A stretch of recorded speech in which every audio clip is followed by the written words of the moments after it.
আজ শিবপুর কেন্দ্র তৃণমূল কর্মীদের উদ্যোগে শুভ বিজয়া ও দীপাবলির মিলন উৎসব হয়ে গেল কদমতলার কৃষ্ণকুঞ্জ ভবনে।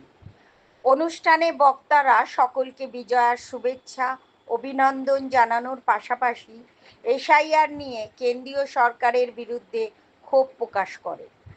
আজকের অনুষ্ঠানে প্রধান বক্তাদের মধ্যে উপস্থিত ছিলেন হাওড়া জেলা সাংসদ প্রসূন ব্যানার্জি, মন্ত্রী অরূপ রায়, বিধায়ক কল্যাণ ঘোষ, দিব্যেন্দু মুখার্জি, ভাস্কর ভট্টাচার্য, দেবাংশু দাস সহ বিশিষ্ট ব্যক্তিবর্গ।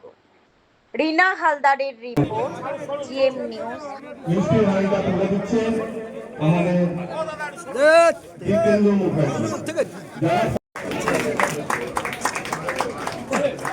মাননীয় সাংসদ বরণ করে নিল ডাক্তার। ঠিক আছে, থ্যাংক ইউ সবাইকে।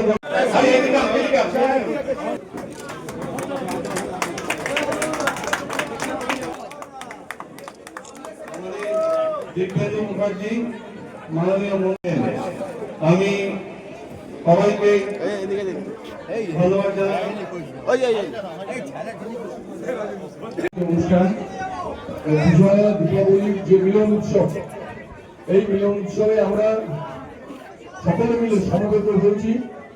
মমতা বন্দ্যোপাধ্যায়ের চোখে পাথর করে পশ্চিমবাংলাকে আবর্জনা মুক্ত করাবার যে কঠিন সংগ্রাম ছিল, আমরা একটা সংগ্রামে জয়ী হয়েছি। 2011 সালে আমরা আপনাদেরকে সঙ্গে নিয়ে আমরা সিপিএম ছাড়া সিপিএম মুক্ত বাংলা গড়ি করতে পেরেছি। কিন্তু মমতা বন্দ্যোপাধ্যায় জানেন, বর্তমানে ভারতবর্ষের একজন ব্যতিক্রমী রাজনীতির অগ্রদূত বলে যেতে পারে। লক্ষ্য আমাদের অনেক দূর। আমরা ভারতবর্ষকে আমাদের কর্মী এবং নেতাদের মধ্যে যদি আমরা ভ্রাতৃত্ব বন্ধনে আবদ্ধ না হই, আমরা যদি ঐক্য না থাকি, তাহলে পরে এই কঠিন সংগ্রাম আমরা জয়ী হতে পারবো না।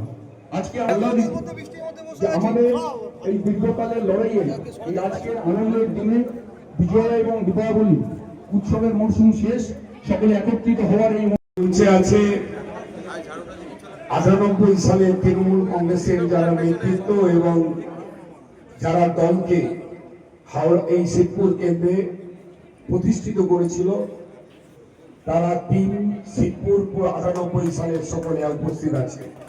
পুরস্কারপ্রাপ্ত এবং আমাদের সকলের অত্যন্ত শ্রদ্ধেয় প্রিয়